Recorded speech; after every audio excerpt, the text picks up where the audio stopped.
Alright, this is Kumstar Reviews, and I am TJ Duckett, your host, here once again, and today we have Bandai's Tamashii line, their SH Figuarts, Dragon Ball Z Kai, Piccolo.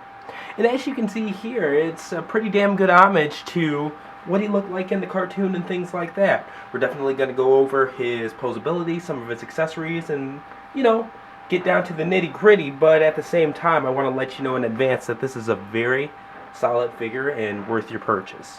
So we'll go ahead and go over his accessories first so we can get some of those out of the way. And what we have here, on the left-hand side, we have a head that is kind of looking off to the side, but with a grimace face. We have a straight face, like his regular face up here. Except this one has the garb on. Okay, now moving away from the faces, we have two pairs of hands. Two are completely open. And then these two over here are kind of clenched. Alright. And then we have a pair of crossed arms.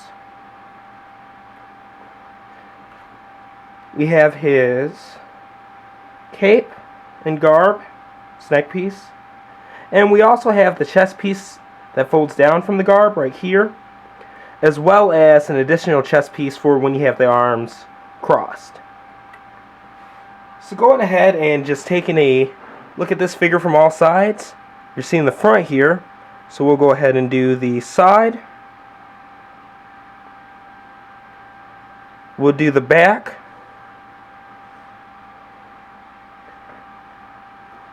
The other side here. And he's damn stable. It's impressive. And back to the front. So overall, just a really good figure, well-rounded aesthetically for sure. Get my focus back there. And alright, we'll go ahead and go over his articulation here. And off the bat, we definitely have the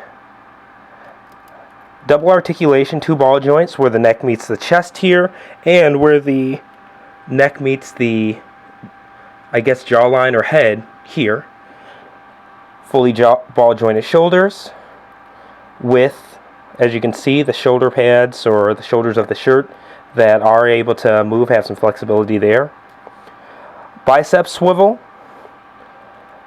full elbow joint, okay, as well as ball jointed wrist. Okay? He does have here a ball joint where the chest meets the torso, and under this waistband that takes up pretty much the whole thing. There is another ball joint where the torso meets the crotch piece, but at the same time it's a bit cumbersome because of the waist piece, so there's not going to be as much, ab flex and stuff like that as you're going to get out of the rest of these figures that don't have something blocking it. So, but it does give them, things like the waist articulation and a bit of ab flex there.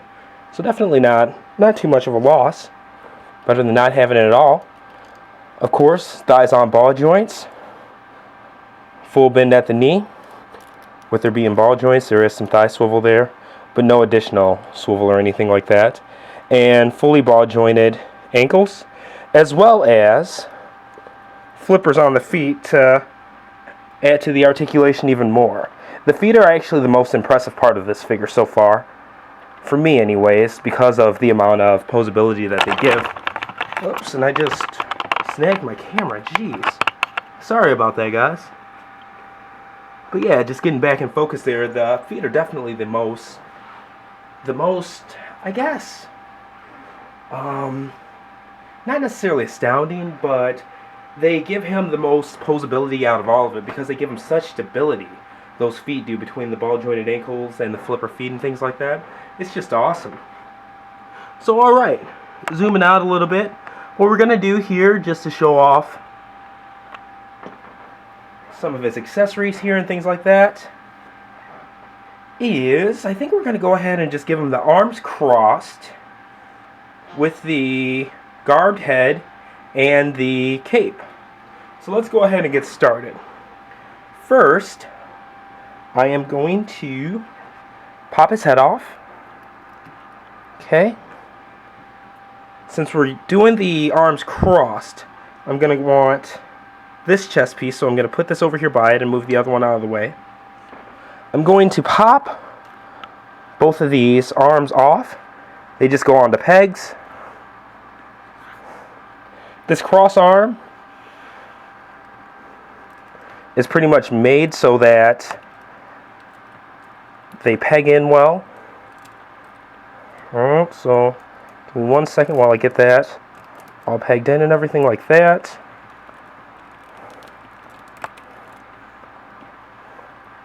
Okay, so we've got a headless man with an attitude. Okay, so over on this end, I'm actually going to move this out of the way. I love the stability of those feet, just being able to trust it like that. Okay, as you can see here, it has 2 pegs in the bottom. Well, there goes the feet thing that I was bragging about, but I'm shaking the table, so it's not that bad. But anyway, 2 pegs here, and matching peg holes on the chest piece. So what I'm doing, I'm just going ahead and popping those in like so. Okay, there's that. So you can see the top of it, how it's supposed to look. Okay, I'm going to stand this guy back up. Don't worry, buddy, I still trust you. Make sure those arms are pegged in good. Okay, so from there, I'm just popping this cape over, and haha.